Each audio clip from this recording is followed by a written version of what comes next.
Lately, I've seen a question being brought up a couple of times regarding the plot of Shadow of the Phoenix, namely, why doesn't Hokan stop you himself if you pose such a threat to him? Here's my 2 cents on it.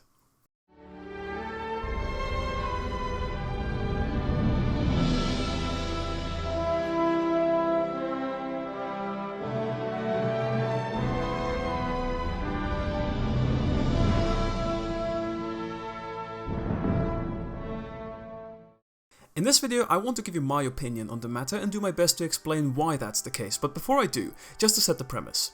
I'll be discussing this from the view of the Phoenix Bearer, though most things are just as applicable to the Shadow Warrior, so keep that in mind. Also remember that in hindsight, it's easy to see what Hokan could have done better, but I still believe that the reasons why he did the things he did were somewhat justified, all things considered. First, we need to see what kind of person Hokan is. A Circle Mage, virtually all-powerful compared to regular people and driven mad by his lust for power. Just like the other Circle Mages, Hokan is condescending towards others and thinks of them as less than him. This naturally also extends to you as a Rune Warrior, since he's had countless of Rune Warriors under his service during the Convocation War. To this, some people might say that he should have given you more respect because, after all, you did stop another Circle Mage during the battle for Fiara in the Order of Dawn, except that you didn't. During the Order of Dawn, you never really stopped the Dark One, you ever only play into his hands and ultimately watch him complete his goal. Hokan even points this out when you meet him in Whisper, saying that his Circle Brother will end up victorious. By killing the Soul Forger, he is the most powerful being I ever created. He forges the blades from the souls of tortured individuals at the Dark Forge. Destroy the Soul Forger, and you destroy the blades. However, my Circle brothers will be able to stop you. Even so, despite not being too afraid of you, he actually does do things in Shadow of the Phoenix to try and stop you. His first attempt is at the Onyx Shores, where he shows up to take care of both you and the reinforcements of the Order of Dawn. The latter is killed, yet before he manages to reach you, he's called back by Undead Rowan because other matters require his immediate attention, most notably the preparation for the merging with the demigod Belial and the capture of the Shadow Warrior, who betrayed him.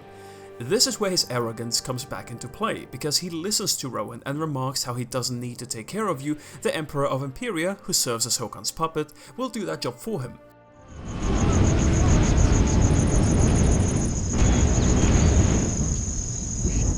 Betrayed us. You must return to the temple. There is never the time to do things properly. Okay, we will go back. Soon we should take care of the other two. He also believes that the Emperor will manage to kill the Dryad of the Life Tree, which, if it happens, effectively renders all your efforts useless. But as we know, things don't play out that way. You outsmart the Emperor, save the Dryad, and force Hokan's hand yet again. However, as he's occupied with preparing his merging with Belial during this time, he can't be there in person, so he expends one of the Circle Mages under his control, Rowan, and sends him to stop you together with an army of the undead. This is actually a very sound plan, since Rowan is a Circle Mage, but Hokan gets unlucky again.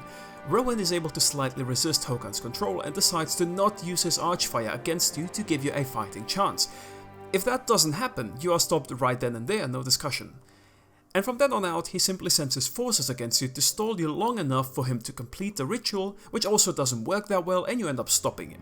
So you see, Hokan did in fact try a few things to stop you that were very in line with his character, at least in my opinion, but there was one thing he could have done that would all but secure his victory.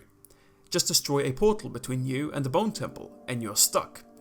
As for why he didn't do that, well, mainly because he wouldn't have a game to play if we just got stuck on an island, but also due to a mix of all the points mentioned earlier.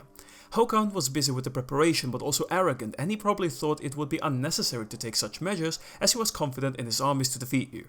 In hindsight, it wasn't the best move, but Hokan isn't this omnipotent, all-knowing character, and like all people, he has his flaws that were ultimately his downfall. Though, it did allow us to be the hero of the story, so that's nice. Thank you all for watching this video, and I'll see you in the next one.